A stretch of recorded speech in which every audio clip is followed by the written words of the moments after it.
సిలువను గూర్చిన వార్త నశించుచున్న వారికి వెర్రితనము కాని రక్షింపబడుచున్న మనకు దేవుని శక్తి. 1 కొరింథీ 1:18. యునైటెడ్ పీపుల్స్ ఫెలోషిప్ యూపీఎఫ్ నిర్వహించు సిలువ ధ్యానములు 40 రోజులు ఉపవాస ప్రార్థనలు. తేదీలు 2025 మార్చి 10వ తారీఖు నుంచి ఏప్రిల్ 18వ తారీఖు వరకు. సమయం ఉదయం 4 గంటల నుంచి ఉదయం 7 గంటల వరకు. స్థలం centenary Baptist church, clock tower దగ్గర, సికింద్రాబాద్. ఈస్టర్ ఆరాధన 2025 ఏప్రిల్ 20వ తారీఖు ఉదయం 6 గంటలకు మరియు సాయంత్రం 6 గంటలకు సికింద్రాబాద్ YMCA హాల్ 3వ అంతస్తులో జరుగును. యూట్యూబ్, ఫేస్బుక్ మరియు జూమ్ ప్రత్యక్ష ప్రసారం ద్వారా పాల్గొనవచ్చును. Zoom meeting ID 9550504718. పాస్కోడ్ 7777. వివరములకు 9550504718 9030757571. గమనిక, రామ్నగర్ ఈ సేవ నుంచి సెంటినరీ బాప్టిస్ట్ చర్చ్ వరకు బస్సు సౌకర్యం కలదు. ఆహ్వానించువారు ప్రభువు దాసురాలు జాయ్ చెరియన్ గారు, సీనియర్ పాస్టర్, UPF హైదరాబాద్. కొన్ని మాటలు మీకు వాక్యం నుండి అందించాలని ప్రేరేపింపబడుతున్నాను. రక్షణ గుర్చున్న సరి అయిన అవగాహన మీకు ఉండాలి. రక్షణ అంటే పాపములకు ప్రాయశ్చిత్తం కలిగిన తర్వాత పశ్చాత్తాప హృదయంతో యేసు ప్రభు నీ కొరకు సిలువలో బలి అయినాడని, రక్షకుడుగా ఈ లోకానికి అర్థించినాడని, ఆయన త్యాగము, బలియాగము, ఆయన ప్రేమ నీ కొరకు మరి సిలువలో ప్రకటింపబడ్డదని, నీ కొరకు మరణించి 3వ రోజు ఆయన తిరిగి లేచినాడని, పునరుద్ధానుడైనాడని, ఆరోహణుడైనాడని, తిరిగి ఆయన 2వ రాకలో వచ్చి నిన్ను కొనిపోబోతున్నాడని, ఇవన్నీ కూడా మనకు తెలిసిన కార్యాలు. అంటే రక్షింపబడిన మనం పరిశుద్ధులుగా ఉండడానికి దేవుడు మనల్ని పిలుచుకున్నాడు. అంటే రక్షణ అన్నప్పుడు కొన్నిసార్లు దేవుని సేవకులు లోతుగా మాట్లాడినప్పుడు మీకు అర్థం కాదు. ఓహో, రక్షణ అంటే పాపం చేయడానికి లైసెన్స్ కాదు, నీవు బుద్ధిపూర్వకంగా పాపం చేయకూడదు. ఎందుకంటే ఈ పిలుపే నిన్ను ఈ మాలిన్యంతో నిండిన లోకం నుండి వేరుపరుస్తుంది. అంటే ఈ call you to the path of salvation.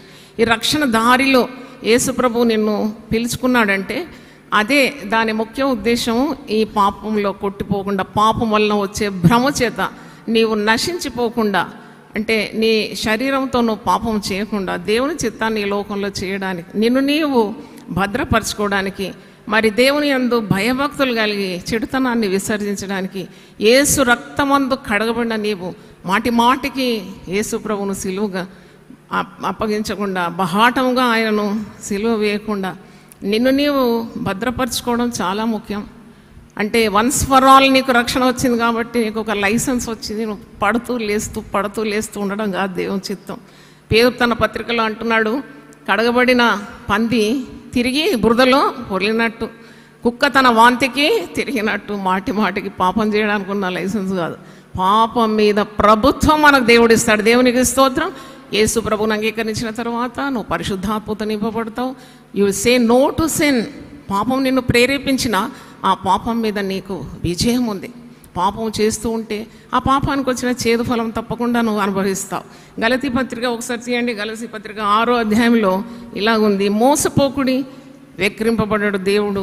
నువ్వు శరీరంలో చేసిన దానికి శరీరంలో క్షయం అనే పంట కోస్తావు. నీవు ఆత్మలో మరి విత్తుతే నిత్య జీవం అనే పంట కోస్తామని వాక్యం లేదు. నేను ఇప్పుడు చెప్పిన ఒక 5-6 వాక్యాలు శ్రద్ధగా వినాలి మీరు. గలతీ పత్రిక 6వ అధ్యాయము 7వ వచనం చదువుతున్నాను. Book of Galatians 6 chapter 7th onwards. మోసపోకుడి, దేవుడు విక్రింపబడ్డాడు. మనుష్యుడు ఏమి విత్తునో ఆ పంటనే కోయను. ఎలాగనగా తన శరీరేచ్ఛలను బట్టి విత్తువాడు తన శరీరము నుండి క్షయమను పంట కోయను, ఆత్మను బట్టి విత్తువాడు ఆత్మ నుండి నిత్య జీవమను పంట కోయను. అంటే చాలా స్పష్టంగా ఉంది ఇక్కడ, నువ్వు విత్తిందే పంటకు వస్తావు. కాబట్టి శరీరము, అందుకే శరీరానికి చాలా ప్రాధాన్యత ఉందని వాక్యం మనం చూస్తాం. మీ దేహము దేవుని ఆలయము, పరిశుద్ధాత్మకు నిలయము. పాపం మీద నీకు ప్రభుత్వం ఉంటుంది. క్రీస్తు బీజము నీలో ఉన్నందుకు పాపము నిన్ను ప్రేరేపించిన నువ్వు పాపము చేయజాలవని ఉన్నది. 1 యోహాను 3వ అధ్యాయము 8వ వచనంలో పాపం గురించి ఉన్న భ్రమ సాతాను ఎప్పుడు నీకు కలగజేస్తుంది. ఏం కాదు, పాపం చేస్తాం. నేను రక్షింపబడినాను, పాపం చేసినా ఏం కాదు, చెల్లదు. పాపం ఎప్పుడు దేవుని దగ్గర చెల్లదు. 1 యోహాను 3:8 అపవాది మొదట నుండి పాపం చేయుచున్నాడు గనుక పాపం చేయువాడు అపవాది సంబంధి. పాపం చేయవాడు ఎవరి సంబంధి? అపవాది సంబంధి. అపవాది యొక్క క్రియలను లయపరచుటకే దేవుని కుమారుడు ప్రత్యక్షమాయను. ఇంకో మంచి మాట చూడండి, 9 దేవుని మూలంగా పుట్టిన ప్రతివానిలో ఆయన బీజము నిలుచును గనుక వాడు పాపము చేయడు. వాడు దేవుని మూలంగా పుట్టినవాడు గనుక పాపము చేయ జాలడు. వాడెట పాపం చేస్తాడు? ఇంకేముంది, ఇంకా రక్షణ యొక్క విలువ? నువ్వు పాపం చేస్తున్నావు, నీకు రక్షణ ఒకేసారి వచ్చింది. ఇక నీవు ఒకవేళ అంటే ఈ లోకంలో పాపానికి నీవు బానిసైపోతే ఆ పాపం వల్ల వచ్చే శిక్షను తప్పకుండా ఈ లోకంలోనే మనం అనుభవిస్తాం. అందుకే అంటున్నాడు, మీరు మోసపోవద్దు, దేవుడు వెక్కిరింపబడడు. నువ్వు శరీరంలో విత్తితే శరీరంలోనే క్షయం అనే పంట కోస్తావు, ఆత్మ యందు విత్తితే నిత్యజీవం అనే పంట కోస్తావు. నీవు యేసుప్రభువు నీకు రక్షణ అనుగ్రహించినాడంటే దాని అర్థము నీవు రక్షింపబడినప్పుడు నూతన సృష్టిగా మారిపోతున్నావు. పరిశుద్ధాత్ముడు నీలో ప్రవేశిస్తున్నాడు. నీకు అన్నిటి మీద విజయము ప్రభు అనుగ్రహిస్తాడు. నేను విజయశాలిగా చేస్తున్నాడు. పాపము మీద ప్రభుత్వం పొందుకున్నావు. యేసు బీజం నీలో ఉన్నందుకు పాపము చేయలేకపోతున్నావు.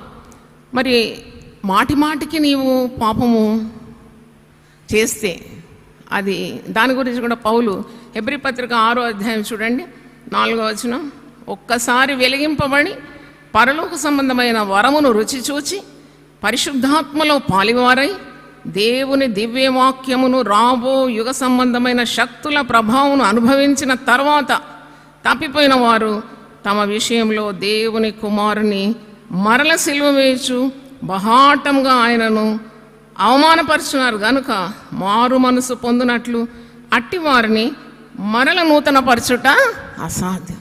అందుకే మోసపోవద్దు అంటున్నారు. చూడండి, ఒకసారి నీవు వెలిగింపబడినావు, పరలోక సంబంధమైన ప్రతి ఆశీర్వాదాన్ని రుచి చూసినావు, పరిశుద్ధాత్మలో పాలివాడమైనావు, దేవుని దివ్యవాక్యమును రాబో యుగ సంబంధమైన శక్తుల ప్రభావమును అనుభవించిన తర్వాత మాటి మాటికి నువ్వు తప్పిపోతున్నావా? మరి అలాంటి వారు దేవుని కుమారుని మరల సిలువ వేయచ్చు మహాటముగా ఆయనను అవమానపరుచున్నారు గనుక మారు మనసు పొందినట్లు అటివారిని మరల నూతన పరచుట అసాధ్యం. అందుకే మనము ఈ మూర్ఖులకు వక్ర జనం మధ్య నుండి దేవుడు మనల్ని వేర్పరచుకున్నాడు. పరిశుద్ధులుగా జీవించడమే ఆయన చిత్తం. లేకుంటే మనం లోకంతో కొట్టుకొని పోతాం కదా. మనకు వాళ్ళకి ఏం వ్యత్యాసం? సత్యం మీరు తెలుసుకుంటారు, ఆ సత్యం మిమ్మల్ని స్వతంత్రులుగా చేస్తుందంటే పాపము చేస్తే నీకు వచ్చే శిక్షణ గురించి తెలుసుకోవడమే సత్యం. నన్ను అడిగితే పాపం వలన వచ్చు జీతము మరణం, పాపం వలన వచ్చు జీతం నాశనం, పాపం వలన వచ్చు జీతం నరకం. ఇవన్నీ తెలుసుకోవడమే సత్యం. ఈ సత్యం తెలుసుకున్న తర్వాత నువ్వు పాపం జోలికి పోవు. నువ్వు ఆత్మతో నింపబడినావు కాబట్టి పాపం మీద నీకు అధికారం ఉన్నది, పాపం మీద ప్రభుత్వం ఉన్నది. అపవాది స్వరానికి నువ్వు లోబడడం లేదు, అపవాది సంబంధివి కావు. నువ్వు పరిశుద్ధ గుంపులో నువ్వు చేర్చబడినావు. అందుకే పేతురు తన పత్రికలో అంటున్నాడు, అంధకారం నుండి చీకటి నుండి ఆశ్చర్యకరమైన వెలుగులోకి నడిపించిన వాని గుణాతిశయములను ప్రచురము చేయటకే నీవు ఏర్పరచబడిన వంశము, దేవుని విలువైన సొత్తు, ఆయన విలువ పెట్టి కొనబడిన ప్రజ, మరి ఏర్పరచబడిన వంశం అయిపోయినావు. కాబట్టి there is always a difference between the Holi and the sinner. అంటే పరిశుద్ధుడు పరిశుద్ధపరచబడుతూ ఉండాలి, వాక్యం చేత నిత్యం కడగబడుతూ ఉండాలి, ప్రార్థన చేత జయిస్తూ ఉండాలి. You have to be winner and not a loser. ఇక్కడ అందుకే పౌలు భక్తుడు అంటున్నాడు, 1 తెస్సలోని 4:3-4 చదువుతున్నాను, మీరు పరిశుద్ధులగుటయే అనగా మీరు జారత్వమునకు దూరంగా ఉండుటయే దేవుని చిత్తం. చదవండి అందరు కలిసి ఆ మాట. మీరు ఎలా ఉండాలని కోరుతున్నాడు ప్రభు? మీరు పరిశుద్ధులగుటయే అనగా మీరు జారత్వమునకు దూరంగా ఉండుటయే దేవుని చిత్తం. మీలో ప్రతివాడును దేవుని ఎరుగని అన్యజనుల వలె కామాభిలాషులందుగాక పరిశుద్ధత యందును ఘనత యందును తన ఘటమును, ఘటం అంటే బాడీ, శరీరమును, తన ఘటమును ఎట్లు కాపాడుకునవలెనో అది ఎరిగి ఉండుట ఏ దేవుని చిత్తం. ఆ దేవుని చిత్తం. God is called you to be Holi, not unholy. నువ్వు పరీక్ష రాసి, ఇప్పుడు పిల్లలందరూ పరీక్ష రాస్తున్నారండి. ఒక పిల్లోడు నా దగ్గరకు వచ్చి, ఆంటీ నేను పరీక్ష రాయను అన్నాడు. ఎందుకు నాన్న పరీక్ష రాయు, 3వ క్లాస్. మా అమ్మ అన్నది ఎట్లయినా నువ్వు ఫెయిల్ అవుతావు అన్నది, కాబట్టి నేను పరీక్ష రాయను. మా అమ్మ అన్నది కదా పరీక్షలో ఫెయిల్ అవుతా అని. మళ్ళీ ఇంకెందుకు రాయాలి, ఎందుకు రాయాలా, ఎందుకు ఫెయిల్ కావాలా, అట్లున్నది మాట. పేతురు గ్రంథంలో మనం ఒకసారి చూద్దాం ఏమంటున్నాడు. 1 పీటర్ 1వ అధ్యాయము 13 నుండి 2 వచనాలు చదువుతాను. 1 పీటర్ 1st chapter 13, 14 and 16. కాబట్టి మీ మనస్సును నడుము కట్టుకొని నిబ్బరమైన బుద్ధి గలవారై యేసు క్రీస్తు ప్రత్యక్షమైనప్పుడు మీకు తేబడు కృప విషయమై సంపూర్ణ నిరీక్షణ కలిగి ఉండుడి. నేను పరిశుద్ధులై ఉన్నాను గనుక మీరును పరిశుద్ధులై ఉండుడని వ్రాయబడి ఉన్నది కదా. కాగా మీరు విధేయులకు పిల్లలై మీ పూర్వపు అజ్ఞాన దశలు మీకుండిన ఆశలను అనుసరించి ప్రవర్తింపక మిమ్మును పిలిచినవాడు పరిశుద్ధులై ఉన్న ప్రకారం మీరును సమస్త ప్రవర్తన యందు పరిశుద్ధులై ఉండుడి. మనం పిలువబడిన పిలిపే పరిశుద్ధులుగా ఉండడానికి.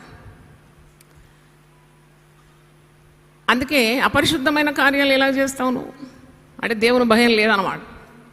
తాగితే చెల్లిపోతుంది, వ్యభిచారం చేస్తే చెల్లిపోతుంది, రక్షణ ఒకసారి నేను పొందుకున్నాను, నేను పడతాను తిరిగి లేస్తానంటే తప్పది. నీకు దైవ భయం బొత్తిగా లేదని అర్థం. నువ్వు పాపం చేస్తావు, మోసపోతున్నావు. పాపం చేస్తే ఏం కాదనుకుంటున్నావు, పాపం చేస్తున్నావు, వెంటనే భూమి మీదనే దాని ప్రతిఫలం పొందుతూనే ఉన్నావు. ఎందుకంటే ఏది విత్తుతున్నావో అదే పంటను కోస్తున్నావు. సరే, పాపం చేస్తే చెల్లిపోతుంది. కుటుంబస్తును నువ్వు, ఇంటికి నాయకుని, కృప దొరుకుతుందని పాపం చేసావు. చేసినాక నీ ఇంట్లో సమాధానం ఉంటుందా? నేను అడుగుతున్నాను. మీ ఇంట్లో భార్యాభర్తలకు సమాధానం ఉంటుందా? నువ్వు వ్యభిచారం చేస్తున్నావు, నీకు సమాధానం ఉంటుందా? నీ పిల్లలు చూసి అదే మార్గంలో వస్తారు కదా, మరి అప్పుడు వాళ్లకు నెమ్మది ఉంటుందా? కుటుంబంలో ఎవరు ప్రవేశిస్తారు పాపం చేస్తే? మీరే చెప్పండి. సాతానుడు తాండవం ఆడతాడు. పాపం ఉన్న చోట పరిశుద్ధాత్ముడు ఉండడు, పాపం ఉన్న చోట సాతానుడు ప్రవేశిస్తాడు. అందుకే మరి పాపమును నీవు ఎదిరించడానికే ఈ పరిశుద్ధాత్మ బలం. లేకుంటే ఎందుకండి పరిశుద్ధాత్మ శక్తి? పరిశుద్ధాత్మ అనే ఇంధనం దేని కొరకు? To say no to sin. రోమీలకు రాసిన పత్రిక 6వ అధ్యాయం 1 నుండి 3 వచనాలు నేను చదువుతున్నాను. బుక్ ఆఫ్ రోమన్స్ 6వ అధ్యాయం 1. అలాగైనా ఏమందుము? కృప విస్తరింపవలనని పాపమందు నిలిచి ఉందుమా? అట్లనరా? పాపం విషయమై చనిపోయిన మనము ఇక మీదట ఎలాగూ దానిలో జీవించదు. ఒక్కసారి నువ్వు బాప్తిసం తీసుకున్న తర్వాత you are dead to sin, you are alive to Jesus. పాపం విషయం చనిపోయినావు నువ్వు, అంతే. చనిపోయినాడు మాటి బతుకుతాడా? నేను ఒక మాట అడుగుతున్నాను. చనిపోయినాడు, వాడిని భూస్థాపనం చేసేసినాం, వాడు మళ్ళీ మాటికి లేచి వస్తాడా? మీరేమంటారు? ఏంటి నోరు మూసుకున్నారు? ఈ బోధ జర కఠినంగా ఉంది కదా, మింగడానికి చాలా చేదుగా ఉంది, కానీ ఇదే సత్యమైంది. కృప విస్తరించిందని చెప్పి నువ్వు పాపంలో నిలిచుంటే నువ్వు మోసపోతావు. అట్లనరాదు. పాపం విషయమై చనిపోయిన మనము ఇక మీదట ఎలాగూ దానిలో జీవించదుము. క్రీస్తు యేసులోనికి బాప్తిస్మం పొందిన మనమందరము ఆయన మరణంలోనికి బాప్తిస్మము పొందితమని మీరు ఎరగరా? అందుకే రక్షణ, బాప్తిస్మము, పరిశుద్ధాత్మ అభిషేకము. ఎందుకంటే నీకు పాపం మీద ప్రభుత్వం చేయడానికి, పాపం the sin should come under your feet, you should not have any rule over you. క్రీస్తు బీజం నీలోనికి వచ్చింది కాబట్టి నువ్వు ఇక పాపం చేయలేవు. యూ కెనాట్ సిన్, పాపంలో నిలవలేవు. ఇప్పుడు నడిచేవాడు ఒకవేళ జారి పడతాడు, కావలసుకొని పడతాడా? నేను ఒక మాట అడుగుతున్నాను. మీరు నడుస్తున్నారు, పడాలని పడతారా? జారింది, పడ్డారు, అక్కడే ఉంటారా? వెంటనే లేస్తారు, అయ్యో ఎవరైనా చూసారా నన్ను? దులుపుకుంటావు తొందరగా. నువ్వు తొందరగా దులుపుకొని మట్టి అంటిందా దులుపుకొని తొందరగా నడుస్తావు. ఎవరు చూడలేదనుకుంటావు. You don't want to remain in sin. కాబట్టి పాపంలో మీరు నిలిచి ఉండడము అది దేవుని చిత్తము కానే కాదు. అందుకే గలతీ పత్రిక 2వ అధ్యాయము 20వ వచనం చూడండి. నేను క్రీస్తుతో కూడా సిలువ వేయబడి ఉన్నాను, ఇకను జీవించువాడను నేను కాదు. హల్లెలూయా చెప్దామా? ఇంకా జీవించేవాడు నీవు కాదు, నేను ఇంకా జీవించేవాడు నేను కాను, క్రీస్తే నా యందు జీవించున్నాడు. నేనిప్పుడు శరీరమందు జీవించున్న జీవితం నన్ను ప్రేమించి నా కొరకు తను తాను అప్పగించుకున్న దేవుని కుమారుని యందలి విశ్వాసం వలన జీవించున్నాను. అంటే నువ్వు క్రీస్తుని అంగీకరించిన తర్వాత ప్రతిరోజు ఉదయం లేచి నేను దేవుడు నాకు ఇచ్చిన రక్షణ కొరకు మరి తప్పకుండా దేవుని స్తుతిస్తాను. ఎందుకంటే ముందు జీవితం వేరు, ఇప్పుడు జీవితం వేరు. రక్షణ పొందిన తర్వాత నేను ఒక నూతన సృష్టిగా మారిపోయినా. అప్పుడు నేను ఎవరిని స్తుతించాలి? ప్రతిరోజు నన్ను మార్చిన ప్రభువును స్తుతించాలి. క్రీస్తు బీజం నాలోనికి వచ్చి పాపం మీద నాకు అధికారం ఇచ్చి పాపాన్ని సాతాన్ని నా కాళ్ళ క్రింద ఉంచిన ఆ క్రీస్తు నాకు ఇచ్చిన విజయం నిమిత్తం నేను ప్రతిరోజు ఉదయం స్తుతిస్తాను దేవుడు. అందుకే పౌలే అంటున్నాడు, మీ యొక్క రక్షణ మీరు అల్లాటప్పగా తీసుకోకూడదు. ఫిలిప్పీ పత్రిక 2వ అధ్యాయము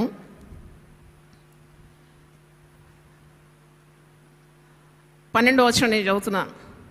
కాగా నా ప్రియులారా, మీరు ఎల్లప్పుడు విధేయులై ఉన్న ప్రకారము నా ఎదుట ఉన్నప్పుడు మాత్రమే గాక మరి ఎక్కువగా నేను మీతో లేని ఈ కాలమందును భయముతోనూ వణుకుతోనూ మీ సొంత రక్షణను కొనసాగించుకొనుడి. నీ రక్షణను ఏ విధంగా కొనసాగించాలి నువ్వు చెప్పండి? భయముతోనూ వణుకుతోను. Can you take it for granted? You can never take salvation for granted. అంతా ఈ ఉచితమా నీకు? అంతా అల్లాటప్పగా తీసుకుంటావు రక్షణ? దాని కొరకు వెల చెల్లించినాడు యేసయ్య. తన రక్తము ఇచ్చి సంపాదించుకున్న సంఘం అంటున్నాడు. మనం పరిశుద్ధులుగా ఉండడమే ఆయన చిత్తం అంటున్నాడు. పేతురు కూడా తన పత్రికలో ఈ మాట మీకు జ్ఞాపకం చేస్తాను. 1 పేతురు 14 ఇప్పుడు చదివినాను కదా, నేను పరిశుద్ధుడై ఉన్నాను. మన ప్రభు ఎలాంటి వాడు? పరిశుద్ధుడు. మనం ఎలా ఉండాలి? నేను పరిశుద్ధుడై ఉన్నాను కనుక మీరును పరిశుద్ధులయ్యుండుడని వ్రాయబడి ఉన్నది. విధేయులకు పిల్లల వలె ఉండాలంట. పూర్వపు అజ్ఞాన దశంలో మీకుండిన ఆశలను అనుసరించి ప్రవర్తింపక మిమ్మల్ని పిలిచినవాడు ఎలాగున్నాడు? పరిశుద్ధుడై ఉన్నాడు. ఉన్న ప్రకారం మీరును సమస్త ప్రవర్తన యందు పరిశుద్ధులయ్యుండుడి. చూడండి, శరీర కార్యాలు ఉన్నాయి, ఆత్మ కార్యాలు. మీరేం కన్ఫ్యూజ్ అయ్యే అవసరం లేదు. Bible is very clear. గలతీ పత్రిక 5వ అధ్యాయంలో ఉంది శరీర కార్యాలు, ఆత్మ కార్యాలు. నువ్వు ఆత్మానుసారంగా నడవాలి. శరీర క్రియలను ఆత్మ చేత నువ్వేం చేయాలి? జయించాలి. అప్పుడే నీకు ఈ రక్షణ విలువ నీకు తెలుస్తుంది. నువ్వు అన్యుల్లాగా నువ్వు కూడా పాపం చేసినావంటే అసలు యేసుప్రభు నేను విలువ పెట్టుకొని దానివల్ల వచ్చిన ప్రతిఫలం ఏంటి నేను అడుగుతున్నాను. గలతీ పత్రిక 5వ అధ్యాయం 16 నుండి చదువుదాం. నేను చెప్పినదేమనగా, Galatians 5th chapter 16th onwards, నేను చెప్పినదేమనగా ఆత్మానుసారంగా నడుచుకొనుడి, అప్పుడు మీరు శరీరేచ్ఛను నెరవేర్చరు. ఎందుకంటే సింపుల్ ఎగ్జాంపుల్ మీకు చెప్తా. మీరు తల్లిదండ్రులు కదా, మనం అందరం తల్లిదండ్రులు. మన కన్న పిల్లోడు బలం లేకుండా ఊరికే నిలబడడానికి కూడా శక్తి లేదు, పడుతున్నాడు లేస్తున్నాడు, పడుతున్నాడు లేస్తున్నాడు, నడక రాదు, నిలవ రాదు, ఊరక రాదంటే మనకు సంతోషం ఉంటుంది ఆ పిల్లోని చూసి? Will you be happy as parents? వాడు పడుతున్నాడు లేస్తున్నాడు, పడుతున్నాడు లేస్తున్నాడు, ఉరక రాదు, వానికి నడవ రాదు, వానికి కూర్చోరాదు, వాని ఎముకలకు సత్వం లేదు. అదే పిల్లోనికి నీవు ఆహారం ఇచ్చి పెంచుతుంటే వాని కండ మంచిగా చక్కగా శరీర పుష్టి వచ్చి చక్కగా నిలబడుతున్నాడు, అందగాడైపోయినాడు, వాడు నడుస్తున్నాడు, నిలుస్తున్నాడు, పరిగెత్తున్నాడంటే ఎంత సంతోషం ఉంటుందండి. అలాగే పరమ తండ్రికి కూడా నీవు ఈ రక్షణను వణుకుతోనూ భయంతోనూ కొనసాగించాలి. ఆయన పరిశుద్ధుడు కనుక నీవు పరిశుద్ధంగా ఉండాలి. నీ పిలుపే పరిశుద్ధమైన మార్గంలో నడవడానికి ఉన్న పిలుపు. పాపం మీద ప్రభుత్వం నీకుండాలి. దేవుని బీజం నీలో ప్రవేశించింది కాబట్టి అపవాది సంబంధివి కావు, నీవు దైవ సంబంధివి కాబట్టి దైవాజ్ఞలను మీరడానికి కాదు నిన్ను పిలిచింది. నిన్ను దేవుని ఆజ్ఞలను అనుసరించి నడుచుకోవడానికి నీ పిలుపు. అప్పుడే నీవు ఈ లోకరీతిగా ఉన్న ఆశీర్వాదాలు, పరలోక సంబంధమైన ప్రతి ఆశీర్వాదానికి వారసుడైపోతావు. లేదు నేను పాపం చేస్తాను, ఏం కాదు చెల్లిపోతుంది అంటే నీవు యేసుక్రీస్తును బహాటముగా మరల సిలువ కొయ్యకు ఏం చేస్తున్నావు? కొడుతున్నావు. అందుకే పాపం చెల్లదు. గలతీ పత్రిక 6వ అధ్యాయము 16వ వచనంలో 5:16 చదువుతున్నాను. ఆత్మానుసారంగా నడుచుకో. నీకు పాపం మీద ఎలాగో ప్రభుత్వం కావాలి. How to have victory over sin? Walk in the spirit of God. Hallelujah. 893 ప్రార్థనా సెల్స్ తెరిచినాం. ఎందుకు తెరిచినాం? ఇది పని లేక తెరిచినామా? దేవుని మందస్సము, దేవుని సన్నిధి నీలో ఉంటే పాపం నీలోకి ప్రవేశించదు. పాటలున్నాయి, ప్రార్థన ఉంది, ఆరాధన ఉంది, దేవుని వాక్యం ఉంది. ఈ యుద్ధోపకరణాలన్నీ నువ్వు వాడుతున్నావు కాబట్టి definitely you will Triumph over sin. నీ క్రీస్తులో గొప్ప విజయం ఉంటుంది కాబట్టి ఇంత శ్రమ తీసుకొని మనము ప్రతి గృహాన్ని వెలిగిస్తూ ఉన్నాం. అందుకే నీవు ఆత్మానుసారంగా నడుచుకోవాలి. అప్పుడు శరీరేచ్ఛలను నెరవేర్చవు.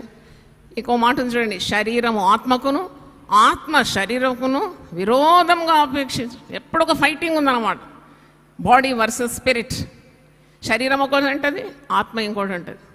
శరీరం అంటది 3 గంటలకు లేవకు, పండుగ అంటది. ఆత్మ అంటది లేచి నువ్వు మందిరానికి వెళ్ళంటది. దేనికి లోబడాలి? ఆత్మకు లోబడాలి. హల్లెలూయా.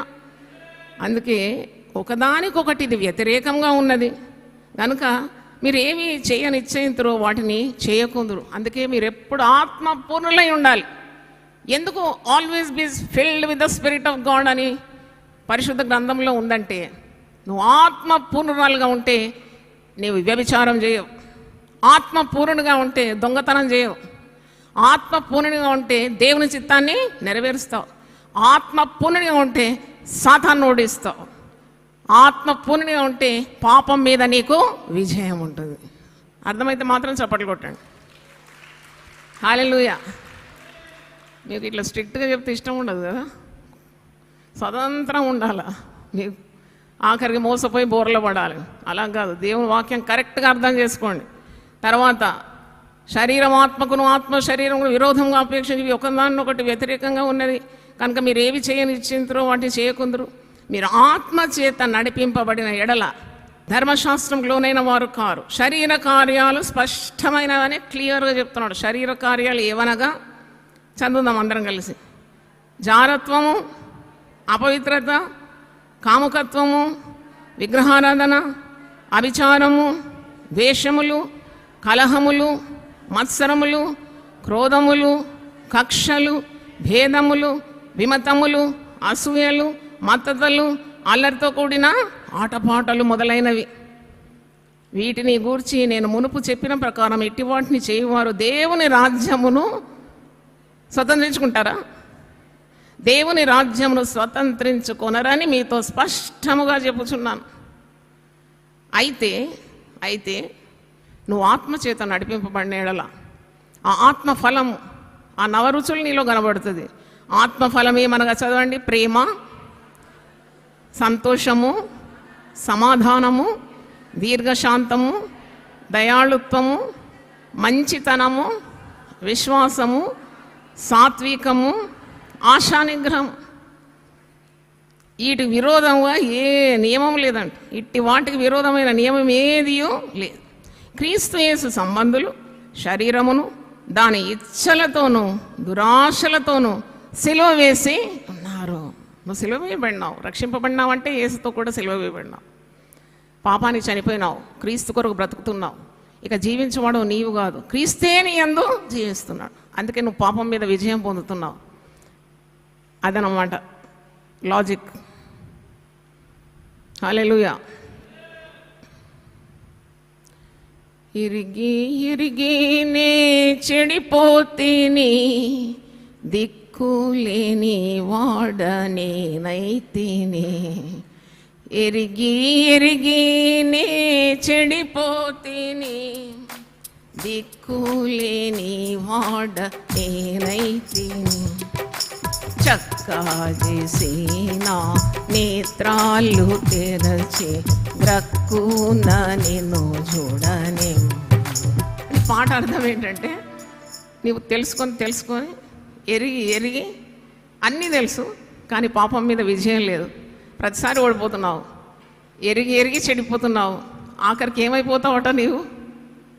పాట ఎరిగి ఎరిగి నే చెడిపోతిని, దిక్కులేని వాడనేనైతిని. చక్కా చేసి నా నేత్రాలు తెరచి, గ్రక్కున నిన్ను చూడని. చక్కా చేసి నా నేత్రాలు తెరచి, గ్రక్కున నిన్ను చూడని. లెక్కాలేని మార్లు పడిపోతిని, లేని వాడనేనైతిని. ఎరిగి ఎరిగి నే చెడిపోతిని, యేసుని గాయము రేపితిని. మోసపోతిని, దృష్టి తొలగితే, దాసుడ నిన్ను చూడని. మోసపోతాం అన్నమాట. అందుకే మోసపోకుడి, దేవుడు వెక్కిరింపబడ్డాడు. మోసపోయి మళ్ళా పాపం చేస్తావు, దిక్కులేని వాడవైపోతావు. పాపానికి క్షమాపణ నీకు రావడం కష్టం, మనపూర్వకంగా బుద్ధిపూర్వకంగా చేస్తున్నావు, దిక్కులేని దరిద్రుడు అయిపోతావు. అన్ని విధాల ఆశీర్వాదాలు కోల్పోతావు. ఎక్కడో కాదు, ఈ లోకంలోనే అనుభవిస్తావు. పాపమునకు వచ్చి జీతం మరణమై ఉన్నది. అందుకే నీకు రక్షణ అవసరం. పశ్చాత్తాపమైన హృదయంతో ప్రభు తట్టు తిరిగినప్పుడు, ఆ ప్రభు శిలువలో చూపిన ప్రేమను నీవు స్వీకరించినప్పుడు క్రొత్త సృష్టిగా మారిపోతున్నావు. మాటి మాటికి పడుతూ లేస్తూ కాదు, పాపం మీద విజయం నీకు అనుగ్రహిస్తున్నాడు. లోకాభోగాలపై నా నేత్రాలు సోకాకుండునట్లు కృప చూపుము. లోకాభోగాలపై నా నేత్రాలు సోకాకుండునట్లు కృప చూపుము. నీ మహిమా దివ్య స్వరూపమును నిండార నిన్ను చూడని. నీ మహిమా దివ్య స్వరూపమును నిండార నన్ను చూడని. ప్రభు యేసు నా రక్షక, నొసగు కన్నులు నాకు నిరతము నిన్ను చూడ. అంటే పాపం చేయకుండా ఉండాలంటే యేసు వైపు చూస్తూ ఉండాలను. ఆ మాట నాకు చాలా నచ్చింది. Look unto Jesus, the author and finisher of your faith. యేసు మీద నువ్వు లక్ష్యం ఉంచాలి, నీ కనులంతా యేసు మీద ఉండాలి. అప్పుడు పాపం చేయలేవు. ఈ లోకంలో ఉన్నది ఏది కూడా నిన్ను ఆకర్షించదు. భక్తి మార్గంలోనే నడుస్తావు. పట్టాలు తప్పవు. రైలు బండి పట్టాలు తప్పిందంటే ఏమవుతుంది? ఉంటుంది అట్నే. మీరు వార్తాపత్రికలు చూస్తారు కదా, పట్టాలు తప్పి పెను ప్రమాదం, 300 మంది చచ్చిపోయినారు. అంటే పట్టాల్లో ఉండాలన్నమాట. అపోస్తుల కార్యం 2:42లో పట్టాల గురించి ఉంది. ఆదిమ అపోస్తులు వారు ప్రార్థనయందు, వాక్యమందు, అపోస్తుల బోధయందు, సహవాసమందు ఎడతెగక ఉండినారు. పాపం చేయడానికి ఛాన్సే లేదు. అందుకే సహవాసం. అందుకే ఈ 40 రోజుల యజ్ఞం లాంటి కార్యం నేను పాపము, బలహీనత, పాప ఆకర్షణ నుండి విడిపించి యేసు వైపు గురిగలిగి బ్రతకడానికి ఉన్న తర్బీదు అన్నమాట ఇది. దేవునికి స్తోత్రం. హల్లెలూయా, హల్లెలూయా. నచ్చినా నచ్చకుండా నేనైతే చప్పట్లు కొట్టి దేవుని స్తుతిస్తాను. హల్లెలూయా. God bless you. మీకు అర్థమైనా అర్థం కాకున్నా నేను చెప్పాల్సింది చెప్పిన ప్రార్థన చేస్తాను. ప్రభువా నీ పరిశుద్ధ నామం స్తోత్రం తండ్రి. పరిశుద్ధ గ్రంథంలో చక్కగా అర్థం చేసుకోవడానికి, దానిలో అమూల్యమైన సంగతులను, దీవెనకరమైనవి, శిక్షార్హమైనవి అర్థం చేసుకోవడానికి మా కన్నులు తెరవాలి ప్రభువా. నీవు ఓపెన్ అవర్ ఐస్ లార్డ్. ఏదో మిథ్యలో బ్రతకకుండా, మోసపోకుండా, రక్షణ పొందిన తర్వాత మేము స్వాతంత్రం పొందుకున్నాం, ఏదైనా చేయొచ్చు. ఎంత మోసపోతాం నాయన. పేతురు అంటున్నాడు, కడగబడిన పంది తిరిగి బురదలో పొర్లినట్టు, కుక్క తన వాంతికి తిరిగి వచ్చినట్టు బుద్ధిపూర్వకంగా పాపం చేసి దేవుడు క్షమిస్తాడంటే దాంట్లో ఏమర్థం ఉంది నాయన? నీకు ఇంత గొప్ప రక్షణను, కృపకు మూలమగు ఆత్మను మా కాళ్ళ కిందేసి త్రొక్కితే మేము ఎట్టి శిక్ష అనుభవిస్తాం? యేసు రక్తం అపార్థం చేసుకొని దాని విలువ కట్టకుంటే ఎంత ప్రమాదం తండ్రి. పరిశుద్ధమైన రక్తం మా కొరకు చిందించినావు. విలువ పెట్టి కొనబడిన వారు, మీ దేహంతో మీరు పాపం చేయకూడదు, ఆజ్ఞలు మీరకూడదు, పరిశుద్ధాత్మతో నింపబడి పాపం మీద మీకు ప్రభుత్వం ఉండాలి, సాతాన్ని అణగద్రొక్కాలి. సమాధానకర్తకు దేవుడు సాతాన్ను మీ కాళ్ళ క్రింద శీఘ్రంగా చితకద్రొక్కిస్తాడు. You will have control over your emotions. అవును, పాపం నిన్ను ప్రేరేపించినప్పుడు దాని మీద విజయం సాధించడానికి ఉన్నదా కార్యమే పరిశుద్ధాత్మ బలం. అవును తండ్రి, మేము పోరాడాలి. మేము పోరాడినది సాతానుతో పోరాడుతున్నాం. అవును, ఈ పోరాటంలో మేము విజయం పొందుకుంటాం. పౌలు కూడా తన మరణ వేళలో మంచి పోరాటం నేను పోరాడినాను అంటున్నాడు. నా విశ్వాసాన్ని నేను కాపాడుకున్నాను, నా పరుగును నేను కడముట్టించినాను. ఇదిగో నా కొరకు నీతి కిరీటం ఉంచబడి, నేను పడుతూ లేస్తూ బ్రతకలేదు. నేను మంచి పోరాటం పోరాడినా, సాతానుతో పోరాడినాను, శరీరంతో పోరాడినాను, లోకంతో పోరాడినాను, శరీర ఇచ్చలతో పోరాడినాను, నేత్రాశతో పోరాడినాను, లోకాశలతో పోరాడినాను, చెడుతనంతో పోరాడినాను. ఆత్మపూర్ణనిగా నేను వాటన్నిటి మీద విజయం సాధించినాను.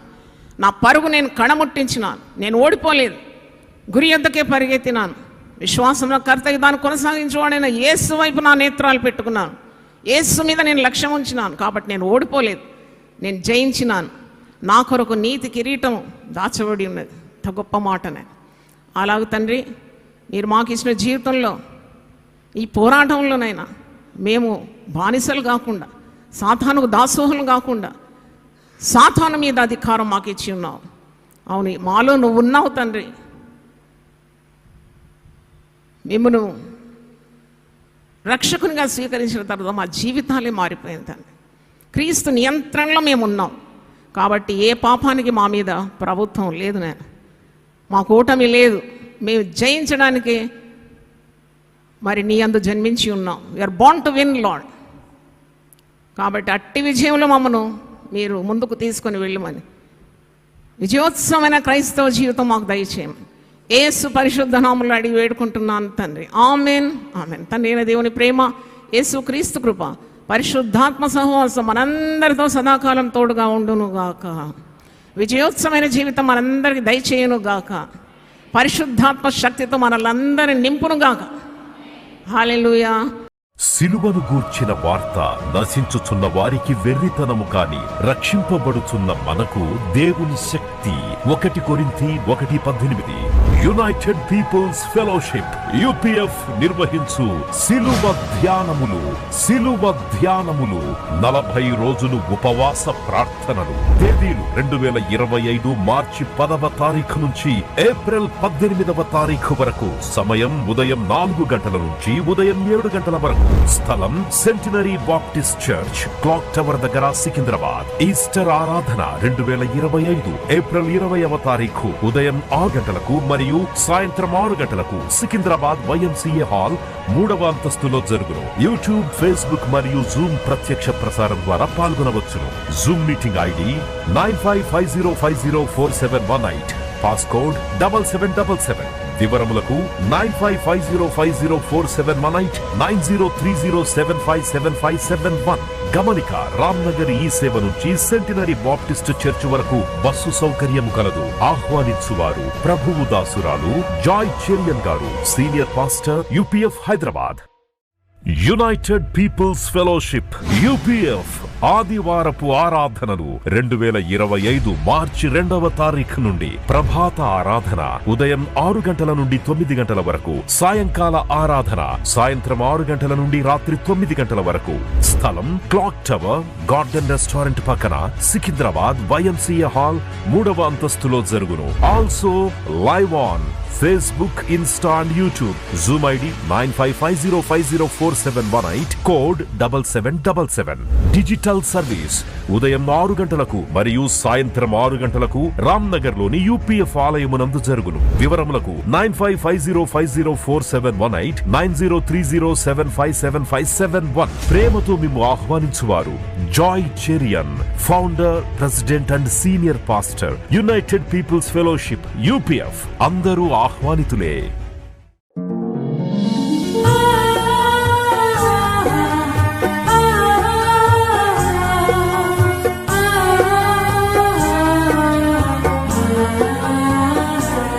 నీ ధనము నీ ఘనము ప్రభు యేసుదే, నీ దశమా భాగము నీయ వెనుదీతువా. నీ ధనము నీ ఘనము ప్రభు యేసుదే, నీ దశమా భాగము నీయ వెనుదీతువా. ధరలోన ధనధాన్యములనీయగా కరుణించి కాపాడి రక్షింపగా. ధరలోన ధనధాన్యములనీయగా కరుణించి కాపాడి రక్షింపగా. పరలోకనాదుండు నీకీయగా మరి యేసు కొరకీయ వెనుదీతువా. పరలోకనాథుండు నీకీయగా మరి యేసు కొరకీయ వెనుదీతువా. నీ ధనము నీ ఘనము ప్రభు యేసుదే, నీ దశమా భాగము నీయ వెనుదీతువా. పాడి పంటలు ప్రభువు నీకీయగా కూడు గుట్టలు నీకు దయచేయగా. పాడి పంటలు ప్రభు నీకీయగా కూడు గుట్టలు నీకు దయచేయగా. వీడంగ ప్రభు యేసు నామంబును గడువేల ప్రభుకీయను క్రైస్తవా. వేడంగ ప్రభు యేసు